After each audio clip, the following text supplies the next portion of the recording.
Fly to Geneva, the four-star general instructed, his voice a low rumble against the pervasive wind at my father's grave. Give them your father's name. They'll understand.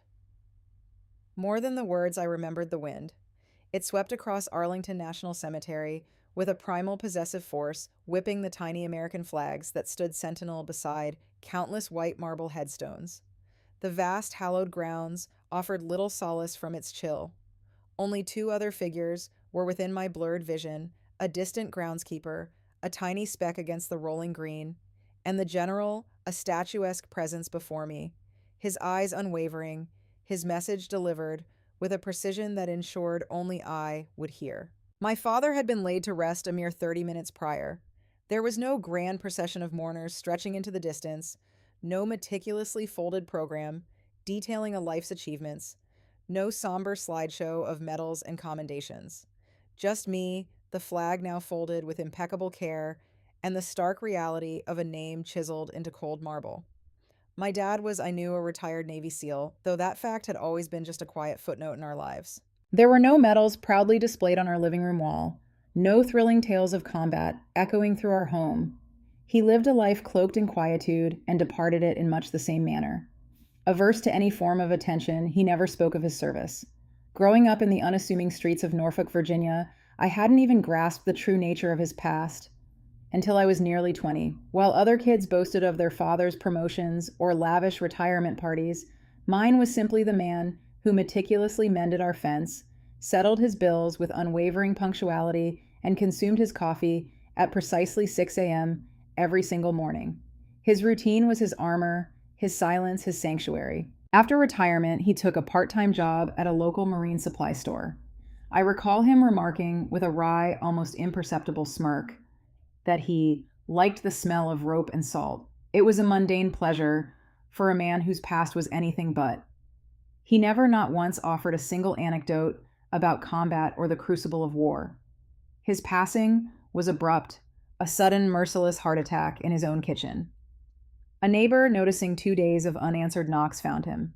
The quiet life ending with a quiet, lonely departure. The medical examiner's call caught me at my desk, the fluorescent office lights glaring on my computer screen. I remember staring at the words on the monitor, the spreadsheets and reports blurring into an incomprehensible mosaic as the examiner's clinical terms washed over me. My father, to all outward appearances, possessed no significant wealth, no secret properties, no hint of a clandestine existence. His will, a straightforward handwritten document, was properly lodged with a local attorney. The house our childhood home was bequeathed to me. Everything else seemed minimal, amounting to little more than a handful of personal effects.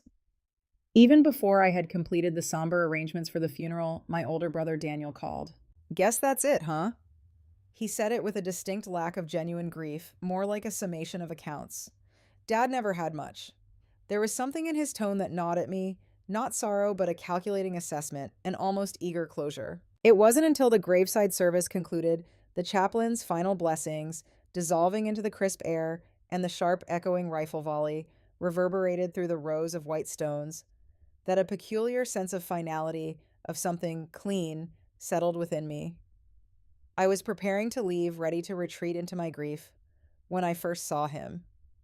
The general, moving with an unhurried, purposeful gait, approached me. He didn't offer a name or rank. It was only when the afternoon light caught his shoulder, illuminating the cluster of 4 stars, that I recognized his formidable standing. He appeared to be in his late 60s, impeccably composed, a study in quiet authority. He extended a hand, his grip firm. "I served with your father," he said. The words surprised me, striking a dissonant chord. My father, so guarded about his past, had never once alluded to serving alongside anyone who had ascended to such an exalted level. The general's gaze drifted to the newly placed headstone, then returned to mine, piercingly direct. "Fly to Geneva," he reiterated. "Give them your father's name. They'll understand." There was no elaboration, no dramatic pause for effect. The command hung in the air, absolute. Then, he simply handed me a plain white card. It bore no insignia, no corporate logo, just a phone number, its prefix instantly recognizable as Swiss, and a single, neatly inked last name. Before I could formulate a single question, he offered a curt nod and turned, disappearing effortlessly among the endless rows of marble memorials. I stood there, the flimsy card, a sudden baffling weight in my hand, long after his figure vanished. I didn't breathe a word of this encounter to Daniel. That evening, I returned to my father's house. The familiar scent of Old Spice and motor oil still faintly clung to the air, a comforting yet now haunting presence. His well-worn boots rested by the front door, a testament to his daily routines. His favorite coffee mug sat immaculately clean in the drying rack. Nothing, absolutely nothing about his Spartan life suggested an involvement in international banking or a hidden world. Driven by an insatiable curiosity, I began opening drawers I had never dared to explore before. Inside, I found old tax returns, mundane insurance documents, receipts from local hardware stores. Everything ordinary, everything small, adding up to a life of diligent, almost unremarkable simplicity. But then, tucked away in the back of his closet, nestled inside a weathered shoebox filled with forgotten mementos, I found his passport. The pages, unlike the rest of his life, were thick with the vibrant, exotic ink of international stamps. Switzerland, France, Germany, dates stretching back almost 2 decades. Trips I never knew. He took a life lived entirely parallel to the one I thought I understood. I sank onto the edge of his bed, the soft mattress yielding beneath me, and tried in vain to reconcile the quiet, predictable man I knew with this silent revelation. That night, Daniel called again, his voice sharp with impatience. "So what's the plan?" he pressed. "You selling the house? It's not even been a day," I responded, my voice strained. "I'm just saying, if there's anything left, we should divide it clean." There it was again, that word clean, efficient, transactional, utterly devoid of sentiment. He didn't leave much. I told him, a carefully constructed half-truth. Daniel exhaled sharply, a sound of resigned frustration. "Yeah, that sounds like him." After I hung up, I picked up the simple white card once more, tracing the Swiss phone number with my fingertip. I was not by nature someone who chased mysteries or reveled in the unknown. My life was carefully constructed, methodical. I worked as a compliance officer for a shipping company, a profession that valued order and adherence to rules above all else. Yet something in the general's low, steady voice didn't feel dramatic or conspiratorial. It felt procedural, like he was merely passing along a set of instructions that had been patiently awaiting their designated moment. This distinction between drama and procedure was what propelled me. The next morning, with a profound sense of stepping into a predetermined path, I called the number. A woman answered on the third ring, her English precise, almost accentless, imbued with an unnerving calm. I gave her my father's name. There was a pause longer and deeper than I anticipated, a moment of profound stillness that seemed to stretch across continents. "Yes," she finally replied, her voice smooth. "We have been expecting you." My heart, instead of racing in alarm, oddly slowed, a strange grounding rhythm taking over. She inquired about my travel availability. I explained I would require some time to make arrangements.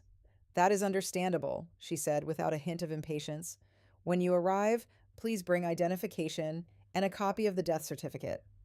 There was no mention of money, no inquiries about accounts or financial matters, just this calm, unwavering expectation. After hanging up, I walked through the house once more, my gaze now sharpened, seeing details I had unconsciously ignored before a robust, locked file cabinet tucked away in the garage, a small, unassuming safe hidden in a hall closet that I had never once seen opened. My father had lived modestly, quietly, but not, I now understood, carelessly. That afternoon, a text message from Daniel flashed on my phone. "Make sure you don't do anything stupid with the estate." I stared at the illuminated screen for a long time, the words stinging with their implied accusation. For years, Daniel had wrestled with financial instability, a string of credit card debts, business ventures that never quite materialized, a restless ambition, always outstripping his execution. Dad had come to his aid, more than once quietly, without judgment, a silent bailout from a man who seemed to have little to spare. A sudden chilling thought struck me. Had Dad, in his own methodical way, been preparing for something all along? That night, with a mix of trepidation and resolve, I booked a ticket to Geneva. I told no one.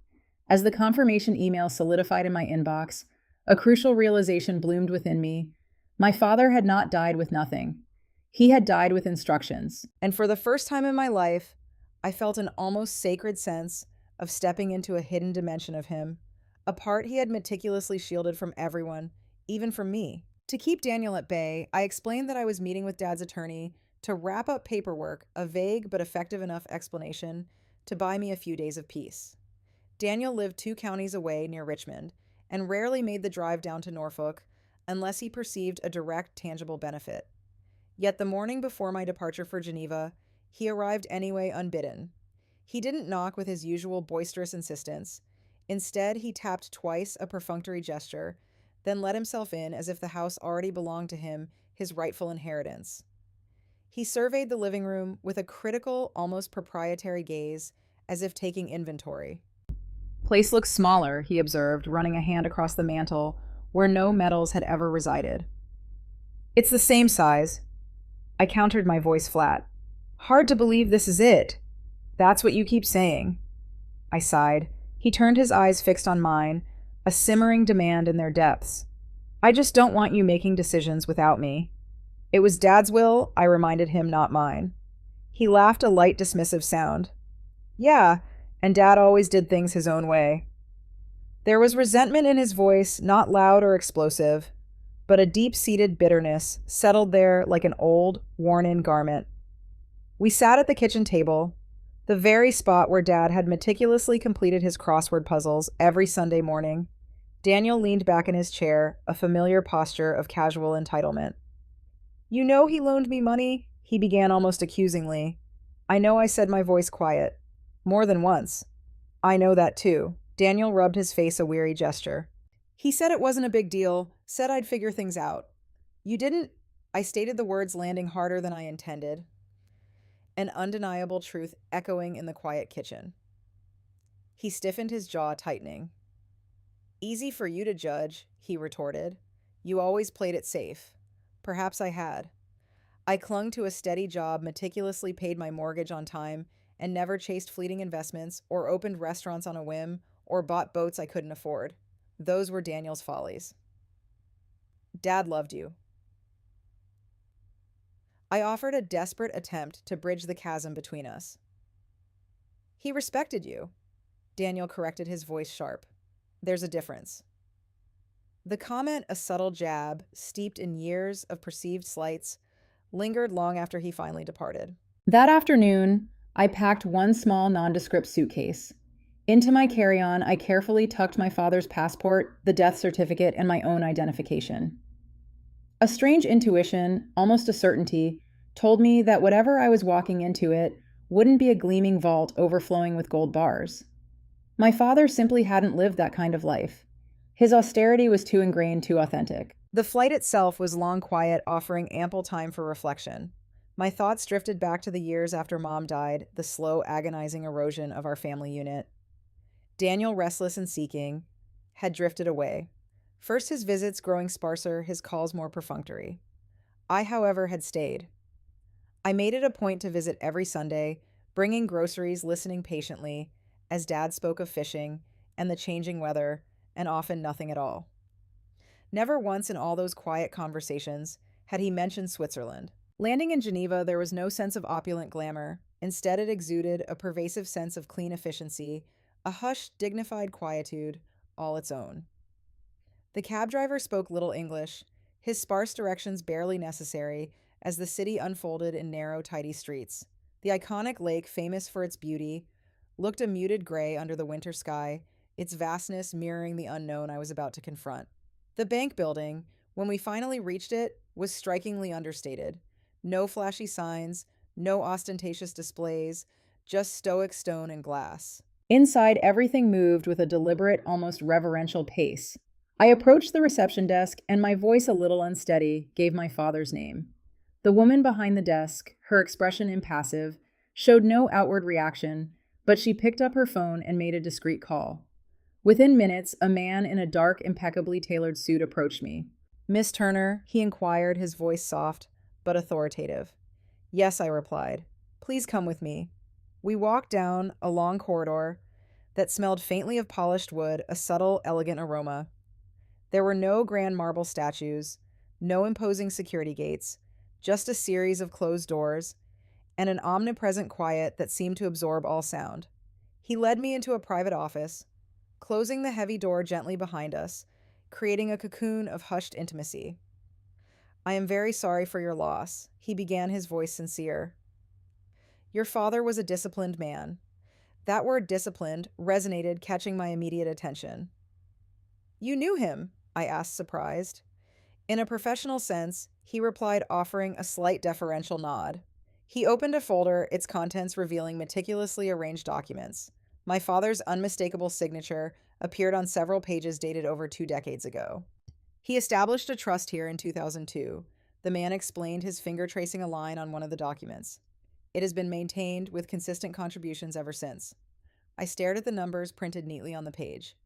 They weren't the astronomical figures of a billionaire, but they were undeniably substantial, far beyond anything I could have ever imagined. Enough, I realized, with a jolt, to fundamentally alter a life to protect several families.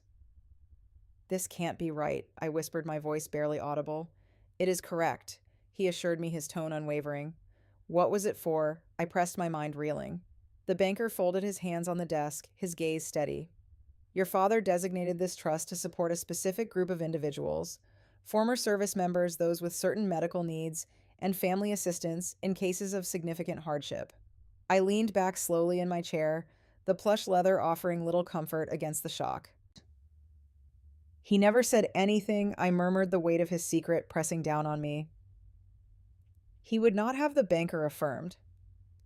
Confidentiality was of paramount importance to him. And me, I asked, a new question forming. You said successor trustee. The room suddenly felt smaller, the air thicker with implications. He structured it so that you would assume full oversight upon his passing, the banker clarified. The funds within the trust cannot be dissolved without your explicit approval. My first thought, an unwelcome intrusion, was of Daniel, of his accumulating debts, his relentless expectations. Are there other beneficiaries? I asked, needing to grasp the full scope. Several, he confirmed. We have their contact information. They are, however, unaware of your father's passing. The banker then slid another envelope across the polished desk toward me. There is also a letter, he said, written in your father's own hand. It was to be given only after his death. My hands trembled ever so slightly as I reached for it, a profound sense of intimacy and anticipation washing over me. Before I could even break the seal, my phone buzzed, vibrating insistently in my pocket. Daniel. I let it ring once, then twice, steeling myself before finally answering. So he demanded, immediately dispensing with pleasantries. What did the lawyer say? I'm still reviewing paperwork, I hedged. Is there anything? He pressed, his impatience palpable, even over the phone line. I glanced back at the staggering numbers on the document before me, their zeros multiplying into a dizzying sum. Yes, I said slowly, choosing my words with care. There's something. A long, expectant silence stretched on his end of the line. How much? He finally asked, his voice barely a whisper, yet vibrating with a raw eagerness. I didn't answer immediately, because in that precise moment, a profound understanding crystallized within me. This trust wasn't merely a secret fortune waiting to be divided, a windfall to be squandered. It was a sacred responsibility, a meticulously constructed legacy. And my brother, lost in his self-absorption, had absolutely no idea what our father had truly been building quietly and deliberately all these years. I chose not to reveal the exact amount to Daniel. Instead, I told him I needed time to fully comprehend what I was looking at. That much, at least, was the absolute truth. The numbers were real, tangible, but they were far from the whole story. What truly mattered, what held the most significance, was the structure. My father hadn't simply stored money in a Swiss account. He had engineered something deliberate, purposeful, and deeply meaningful. After I hung up with Daniel, I carefully broke the seal on the envelope the banker had given me. The paper inside was thick, substantial, and instantly familiar. My father's handwriting, those distinctive block letters, straight lines utterly devoid of any artistic flourish, hadn't changed since I was a child. If you're reading this, then I didn't get a chance to explain it in person. That single line alone tightened my throat, a sudden knot of emotion, making it difficult to swallow. I did not hide this from you out of mistrust. I hid it because money changes how people listen. He went on to explain in his characteristic, straightforward prose that after his retirement, he had quietly maintained contact with a small, tight knit circle of men he had served with. These weren't boisterous reunions or casual social calls, they were quiet, almost clandestine check ins, born of a deep, unspoken bond. Over time, many of those men had faced unimaginable struggles, debilitating medical issues, old injuries that never truly healed, aggressive cancers, tragically linked to their deployments, and relentless financial strain. As meager government benefits inevitably ran thin, he didn't complain about the system, nor did he seek any form of public recognition for their plight. He simply methodically began setting money aside. You don't advertise help. He had written his words echoing his life's philosophy. You just provide it. I folded the letter with meticulous care, returning it to its envelope as if protecting a sacred relic. The banker re entered the office with another folder, this one containing summaries carefully anonymized of the families who had quietly received support over the years. Tuition payments for a daughter navigating college after her father's debilitating stroke, crucial mortgage assistance for a newly widowed mother struggling to keep her home, specialized medical transport for a veteran in desperate need of complex out-of-state treatment. My father had never been flashy, never sought the limelight, but he had been, in every sense of the word, steadfast. This trust is currently valued at just over $12 million, the banker stated, breaking the hushed silence. The number 12 million didn't register immediately. It was a sum so utterly beyond my frame of reference, so incongruous with the life I knew my father lived. It wasn't the fantastical wealth of a celebrity, but it was profoundly more than I had ever dared to imagine. My father, who had resided in a modest 3-bedroom house, drove a 12-year-old truck and diligently clipped coupons for groceries. How I finally managed to ask the word, barely escaping my lips. Investments, the banker replied, his gaze unwavering. Disciplined ones, long-term conservative growth. He was consistent. That word again, consistent. It was the very fabric of my father's life. He also declined several opportunities to withdraw funds for personal use. The banker added a detail that settled deep within me. I let that sink in. Daniel had always clung to the belief that Dad had nothing, that he was tight with money that he had intentionally withheld from him. But now I understood the profound truth he hadn't withheld. He had directed. What happens now? I asked, my voice still imbued with a sense of disbelief. You assume full oversight, the banker replied. Disbursements from the trust will continue unless you choose otherwise. And if I choose to liquidate the trust, it is within your legal authority, he said evenly, his tone devoid of judgment, though there would be significant tax implications. My mind immediately conjured Daniel's voice on the phone, raw with avarice. How much? The temptation, a seductive whisper, to simplify everything, to dissolve the trust, divide the vast sum of money, and simply move on to quiet. The impending storm crossed my mind. It would be easy. It would certainly silence the noise for a time. But it would also, I realized, with a sudden chilling clarity, utterly erase everything my father had painstakingly built. My brother will contest this, I stated, a grim premonition. The banker nodded slightly, a small knowing gesture. The trust is valid under both Swiss and U.S. law. However, family disputes are not uncommon. He slid a packet across the desk containing legal documentation and contact information for an American firm specializing in international estate matters. This will not be dramatic, he assured me. It will be procedural. That reassurance, the cool logic of process, brought a strange comfort. When I stepped back out into the crisp Geneva air, the lake still looked the same as it had earlier, gray, steady, immense. But now it also looked profoundly different. I walked slowly along the water's edge, letting the chill air clear my head before returning to my hotel. I didn't feel rich. I felt with a crushing weight, responsible. That evening, Daniel called again, his voice accusatory the moment I answered. Don't dodge me, he snapped. What did he leave? Dad created a trust, I explained. For who? For veterans and their families. A beat of profound silence stretched across the line. And us, he finally asked, the implication clear. I'm the trustee. That's not what I asked. There's money, I said carefully, meticulously choosing my words. But it's not sitting in a checking account waiting to be split. How much, he pressed again, the question sharp, insistent. 12 million, I stated. He inhaled sharply, a ragged gasp. Jesus, he muttered the word a curse, and he never helped me out properly. He did help you. I countered, my voice low. More than once. That's different, Daniel snapped. That was loans. This is inheritance. It's not that simple, I insisted. It is that simple, he yelled, his voice rising. You're sitting on $12 million that should be divided. It's not mine to divide, I stated, my voice firm. It's structured. He fell quiet, the abrupt silence more unsettling than his shouting. I'll talk to a lawyer, he said, finally, the threat hanging heavy. I figured you would. After we hung up, I sat on the edge of the hotel bed and reread my father's letter. Money tests people. That line wasn't explicitly written, but I could hear his steady voice speaking it, a quiet wisdom echoing from the page.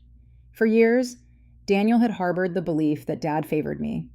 Perhaps in some subtle ways he did. Not because I was inherently better, but I now understood because I listened. Now I found myself in a position that would test me profoundly. I could choose the easy path, dissolve the trust, and walk away wealthy, free from the burden. Or I could choose to continue what my father had so carefully started, risking everything, including becoming the villain in my own family's narrative. I slept lightly that night, the weight of my impending decision pressing down on me. When I boarded the plane back to Virginia the next morning, I carried more than just documents in my briefcase. I carried a decision, a resolve that I knew would define the rest of my life. And I knew with absolute certainty that Daniel wasn't going to accept it quietly. When I finally landed back in Virginia, the sky, broad and familiar, seemed wider than I remembered, stretched taut and honest over the familiar landscape. Nothing about its serene expanse hinted at the documents in my briefcase, documents now tying my name directly to $12 million in Switzerland. I drove straight from the airport to my father's house. Daniel's beat-up truck was already in the driveway, a foreboding presence. He was seated at the kitchen table when I walked in, a legal pad spread before him, covered in notes, as if he were meticulously preparing for a crucial meeting. You move fast. I observed, the words dry in my mouth. I called an attorney. He replied, his gaze unwavering. Probate specialist Richmond. Of course he did. He offered no inquiry about my flight, no casual question about Geneva. He cut straight to the chase, his face a mask of determined confrontation. You're not keeping that from me, he stated, his voice low and dangerous. I'm not keeping anything. I answered, my own voice calm, though my heart beat a rapid tattoo against my ribs. But you don't understand what it is.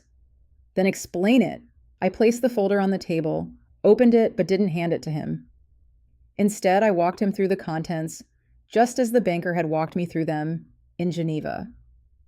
It's a trust I began, established in 2002. It supports specific veterans and their families, medical assistance, housing support, long-term care. Daniel frowned, his brow furrowing in confusion, then suspicion. That's charity, he scoffed. It's responsibility, I corrected him, my voice firm. And you control it, yes. And I get what he demanded, his voice laced with indignation. I looked at him carefully, the difficult truth hanging between us. You were not named as a beneficiary. The words, stark and unambiguous, sat in the silence. His jaw tightened, a muscle clenching visibly. So he cut me out? He spat the accusation sharp. He made a decision. Because I struggled, Daniel shot back, his voice rising. Because I wasn't perfect. He wrote a clause, I said quietly, about financial stability. He didn't want the trust dissolved. That's not what I asked. Daniel slammed his hand lightly on the table. A sudden, frustrated thud, not violent, but heavy with thwarted expectation. What did he say about me, he demanded. I hesitated, the truth a bitter pill. Daniel, I said he said he had already given you what he could. Daniel laughed, a short, sharp, humorless sound. So that's it. I get nothing. You got help, I reminded him, my voice soft, but insistent, multiple times. That was different, Daniel snapped. Yes, I agreed. It was. He stood up abruptly, pacing the small kitchen, his restless energy filling the room. You always thought you were better, he accused, his gaze darting around the familiar space, finding fault everywhere. I never thought that I denied truthfully. You stayed close to him. You knew how to talk to him. I didn't. That's not about money, I insisted, trying to bring him back to the core issue. It is now, he retorted, stopping his pacing to face me directly. My lawyer says international trust can be challenged, especially if assets weren't disclosed properly in the will. They were disclosed, I countered. The existence of the trust was referenced. The contents weren't itemized. That's standard. You sound like you've already prepared your defense. He sneered, his eyes narrowing. I prepared for responsibility, I replied, echoing the word that now defined my purpose. Responsibility. Daniel's eyes were slits. So what are you going to do? He challenged. Keep running his little secret foundation while I'm drowning. I didn't say that I stated controlling my temper. Then what? That was the part I hadn't yet spoken aloud. There was a secondary clause in the trust, a testament to Dad's profound foresight. If I chose, I could allocate a defined percentage annually for direct family stabilization, provided it was meticulously structured, documented, and conditional. Dad, I realized, had thought of everything, anticipating even this. He hadn't cut Daniel off, he had instead wisely set boundaries.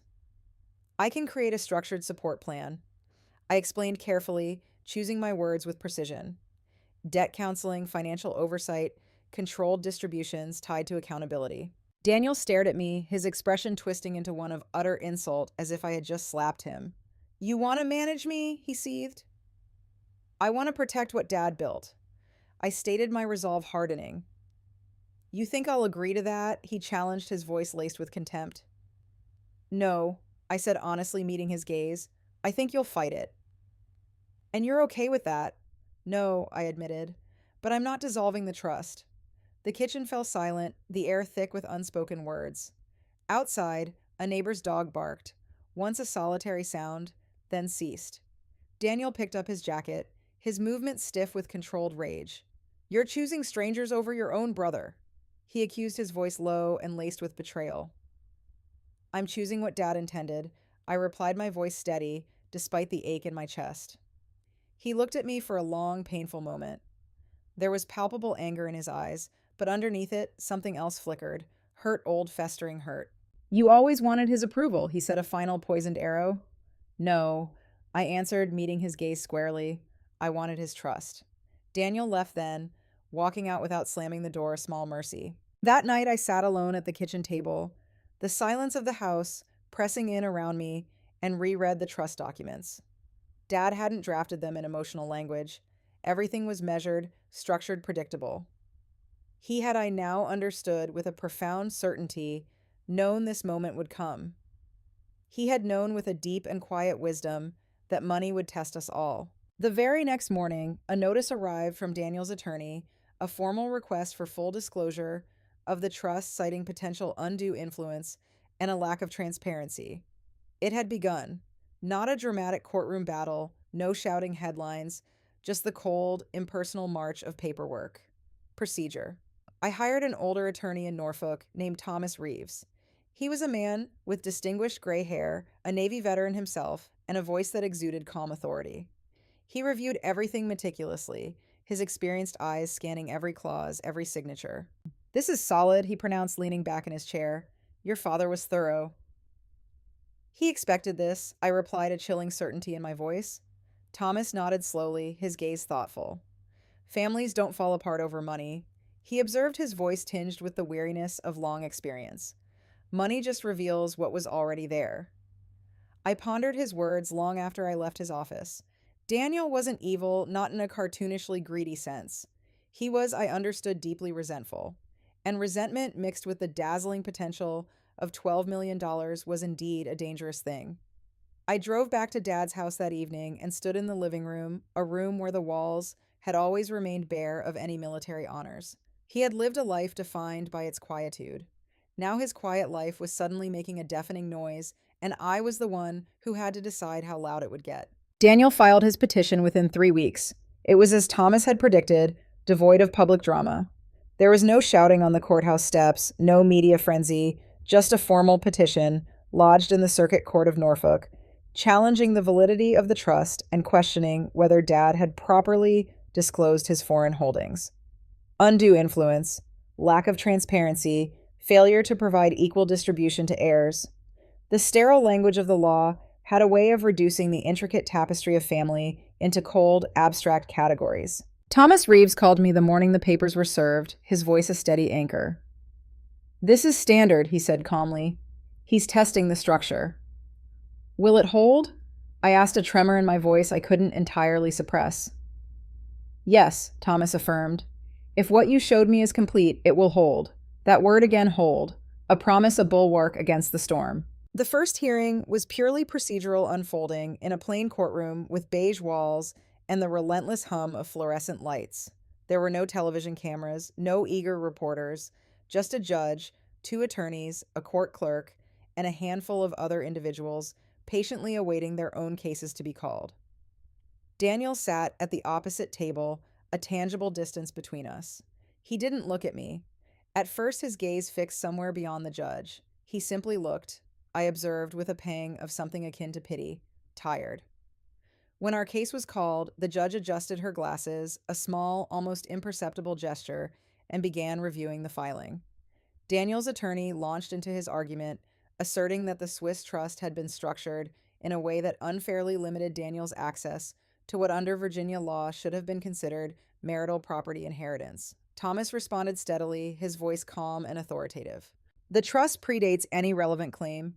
By 20 years, he stated his words precise. It was legally established, properly funded, and referenced explicitly in the decedent's will. There is no evidence of undue influence.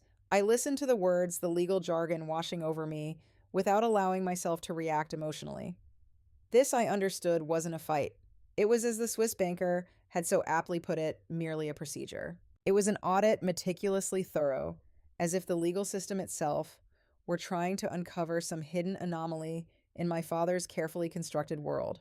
The judge, her gaze sharp behind thick-rimmed glasses, requested additional documentation, a mountain of it I imagined, and scheduled a follow-up hearing. The air in the courtroom was thick with unspoken tension, a silent accusation from Daniel's side, a quiet resolve from mine. This wasn't just a legal proceeding, it felt like an excavation of Dad's entire life.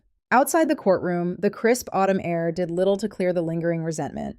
Daniel, for the first time since this ordeal began, finally turned to me directly. His face was etched with a mixture of fatigue and desperate hope. "You could end this today," he said, his voice low, almost a plea. How I asked my own voice, steady, betraying none of the weariness I felt. "Split it."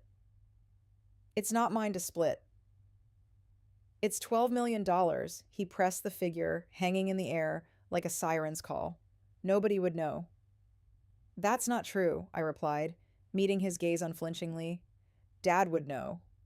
Daniel shook his head, a dismissive gesture that stung. "You're making him into something bigger than he was." "No," I said quietly, my gaze drifting towards the gray courthouse steps. "I'm discovering who he was." The next hearing brought even more documentation, each page a testament to my father's foresight and methodical nature. Swiss certification papers, investment records spanning decades, detailed statements of disbursement to the various beneficiaries.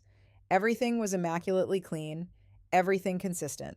Thomas, our attorney, handled the voluminous stacks with the practiced patience of a man who had witnessed countless families unravel under the pressure of inheritance. His calm demeanor was a bulwark against the rising tide of Daniel's frustration. Then, on the third appearance, something truly unexpected happened. The four-star general, the one I had spoken to on the phone, the man who had first mentioned Geneva, appeared. He didn't make a grand entrance. There were no fanfare or hushed whispers. He simply walked in a figure of understated authority and quietly took a seat in the back row behind us, a silent, imposing presence. He waited unassuming until Thomas called him as a witness. He testified calmly, his voice a gravelly baritone that filled the room without needing to be loud. There were no theatrics, just plain unvarnished truth. "I served with Mr. Turner." He stated, his eyes steady on the judge. He was a man of absolute discipline and unwavering integrity. I was intimately aware of his intention to establish long-term support for specific service members and their families through this trust. It was a mission born from deep conviction. Daniel's attorney, a sleek man in a tailored suit, tried to imply that the general had somehow influenced my father in creating the trust. It was a desperate, transparent attempt to sow doubt.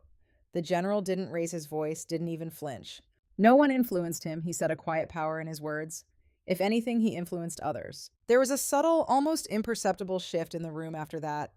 The air seemed to settle, the last vestiges of doubt dissipating. Authority, when it's steady and authentic, carries an undeniable weight.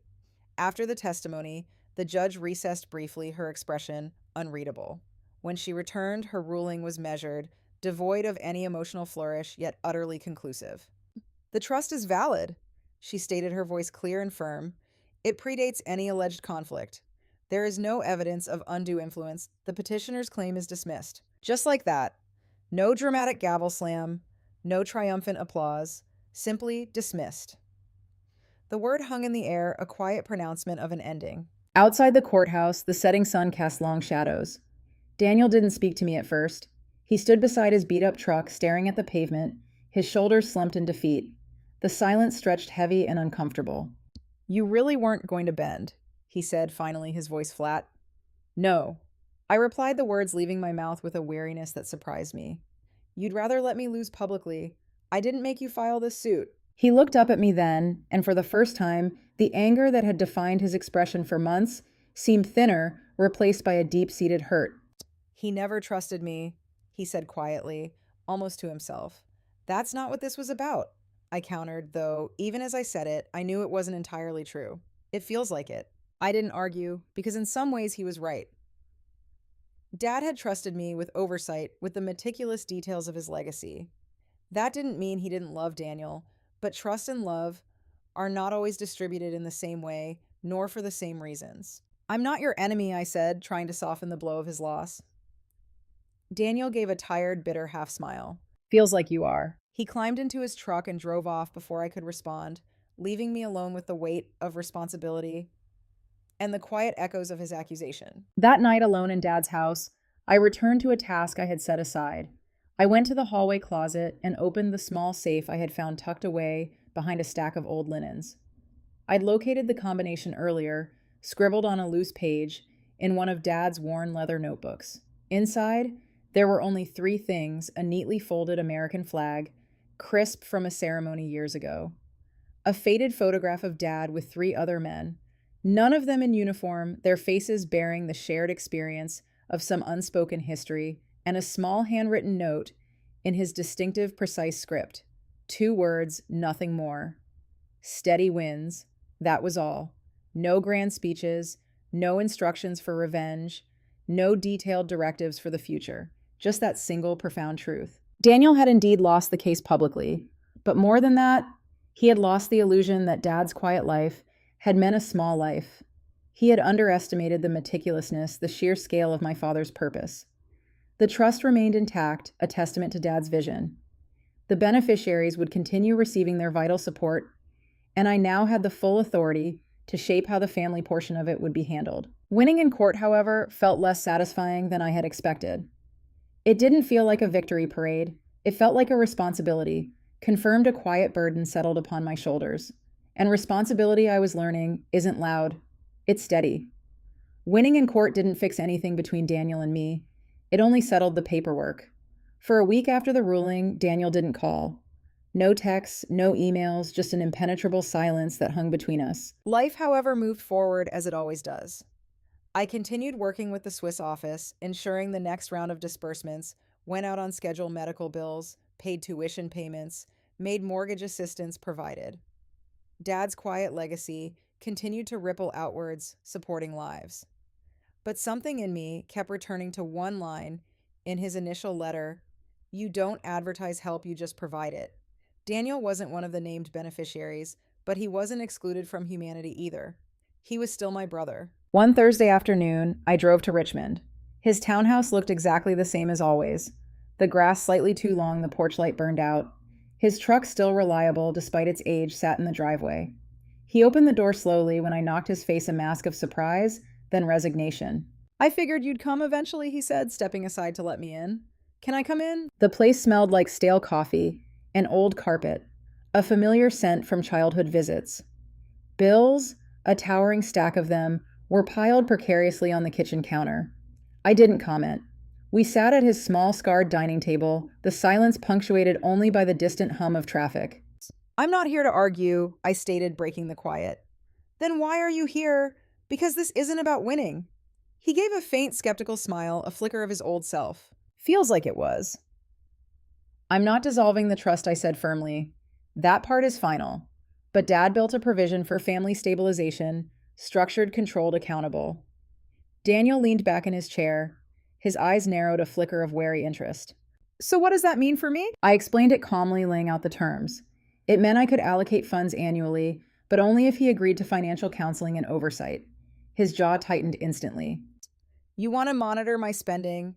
I want to prevent the cycle. I'm not a child. No, I said, my voice softening.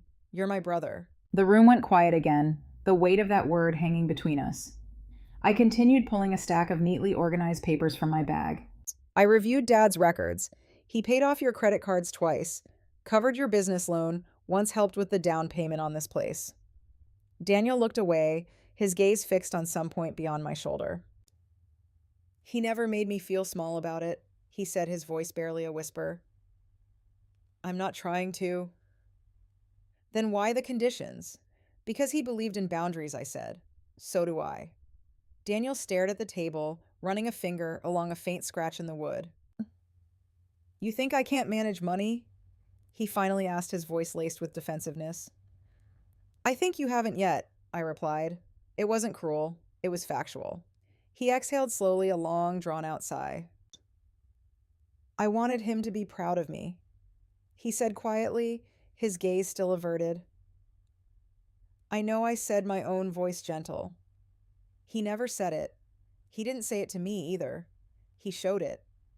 Daniel's eyes were glassy now, though he didn't cry. He just sat there wrestling with his own unspoken truths. You got the trust, he said, finally looking at me. That says enough. No, I said gently. It says he trusted me to protect it. That's different. We sat there for a long moment, the air heavy with unspoken history. I'm offering you this, I said, breaking the silence. Structured debt repayment, a financial advisor paid for by the trust, a capped annual distribution tied to progress. No lump sum, no blank check. And if you say no, then nothing changes. He nodded slowly, absorbing my words. You'd really walk away. I already did, once I said, referring to the courtroom. That wasn't revenge. It was reality. Daniel leaned forward, elbows on the table, a flicker of resolve in his eyes. I don't want to be the guy who sued his sister over money, he said. Then don't be. He gave a tired laugh, a genuine sound that surprised us both. You always talk like Dad. I learned from him. We spent the next hour reviewing numbers, what he owed, what it would take to stabilize his situation over 5 years, instead of one, creating a realistic, achievable plan. It wasn't glamorous work. It was spreadsheets and discipline. When I finally stood to leave, Daniel walked me to the door. You really went to Switzerland, he asked, a hint of awe in his voice. Yes. And he really built all that? Yes. He shook his head slowly, a profound realization dawning on his face. I thought he was small, he admitted. He wasn't. Neither of us said more. As I drove back to Norfolk, the setting sun painting the sky in hues of orange and purple, I realized something important. Revenge isn't always about crushing someone, about making them suffer a loss as great as yours. Sometimes it's about refusing to let resentment dictate the outcome. Daniel had tried to force the trust open, to dismantle Dad's careful work. Instead, by choosing to engage, by choosing to offer structure, instead of simply walking away, he was now stepping into that very structure. Not because I had humiliated him, but precisely because I hadn't. Dad had lived quietly out of the public eye, steadily building a legacy that few would ever fully comprehend. I was beginning to understand why. A year after the court dismissed Daniel's claim, we stood together at Arlington National Cemetery. Not because the trust required it, not because anyone asked us to, but because it felt right. The headstone looked the same as it had on that solemn day the general had first told me to fly to Geneva, clean, simple, no extra inscription, just his name, rank, and dates. Dad had never liked decoration, never sought accolades. His life was his testament. Daniel had aged in those 12 months, not physically, but in the quiet transformation of his posture, the softening of the sharp edge that had always defined him. He had completed his first year of financial counseling, paid down nearly half his accumulated debt, sold the second truck he didn't need, and closed the credit lines that used to feel like lifelines, pulling him deeper into an impossible tangle. He hadn't become perfect, no one does, but he had become steady. The trust continued exactly as Dad had designed it. Medical payments went out quarterly. Two children of former teammates started college that fall. With tuition assistance, and a widow in Texas kept her home because her mortgage was quietly brought current. No press releases, no foundation galas, just steady, quiet support. Daniel glanced at the headstone, a melancholic understanding in his eyes. I used to think he was holding out on us, he said, his voice barely a whisper. He was holding something, I replied, my gaze fixed on the simple inscription. Just not what we thought. He nodded. Do you ever wish you'd just split it? He asked, looking at me carefully. No, I said, even when you sued me, especially then. That earned a small, genuine smile, a rare softening of his features. We stood there a while longer, two siblings united by a quiet grief and a shared understanding that had taken years to forge. The wind moved the flags, rustling the fabric the same way it had on the day of the funeral. Some things don't change. They don't need to. Before we left, Daniel cleared his throat, a gesture of profound emotion. I was wrong, he said about you. I know, I answered. He didn't say more. He didn't need to. On the long drive back, my thoughts drifted to that quiet office in Geneva, to the first time I had opened Dad's letter. Money changes how people listen, he had written. He was right.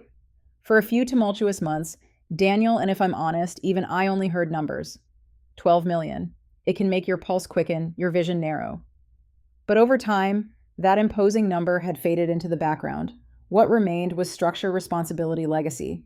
Dad hadn't left me wealth to enjoy. He had left me a standard to maintain. There were nights over the past year when I felt utterly overwhelmed, the endless paperwork, the meticulous oversight, the careful, often difficult decisions about who qualified for assistance and how much to release.